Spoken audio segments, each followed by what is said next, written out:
గత కొన్ని సంవత్సరాల క్రితం కిసాన్ నగర్లో ఉన్న దళితులు అన్ని వర్గాలను కలుపుకొని పూజ్య మహనీయులు అంబేద్కర్ గారి కాంస్య విగ్రహాన్ని అలా ఏర్పాటు చేసుకోవడం జరిగింది. మరి ఎన్నో సంవత్సరాలు కూడా జయంతి వర్ధంతులు చేస్తున్నాం.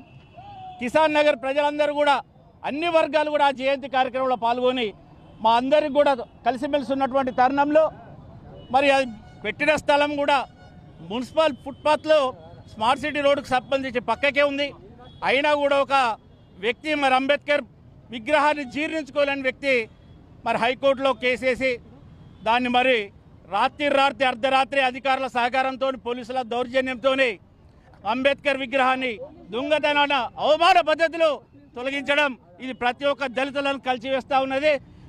ఈ వ్యవస్థ ఇంత పెద్ద ఇవాళ నేపాల్ లాంటి దేశాలు, బంగ్లాదేశ్ దేశాలు ప్రజాస్వామ్యం లేక సరైన రాజ్యాంగం లేక ఇలా అస్తవ్యస్తాలు పడుతూ ఉంటే ఇలా ఈ దేశానికి ఎంతో గొప్ప రాజ్యాంగాన్ని ఇచ్చిన అంబేద్కర్ విగ్రహాన్ని మరి ఇలా అంత అవమాన పద్ధతిలో తీసేయడాన్ని ఎవరు కూడా సహించబోమని చెప్తున్నాం, హెచ్చరిస్తూ ఉన్నాం. తిరిగి అదే స్థానంలో అంబేద్కర్ విగ్రహం పెట్టాలి, లేదంటే ఈ నిరసనలు ఆందోళనలు ఇంకా ఉధృతం చేస్తాం. రానున్న కాలంలో మరి దీనికి ఖచ్చితంగా మరి జిల్లా నుండి, ఉమ్మడి జిల్లా నుండి మంత్రివర్యులు ఉన్నటువంటి పొన్నం ప్రభాకర్ గారు, మరి శ్రీధర్ బాబు గారు, అడ్లూరు లక్ష్మణ్ కుమార్ గారు కూడా దీనికి బాధ్యత వహించి సమాధానం చెప్పాలి.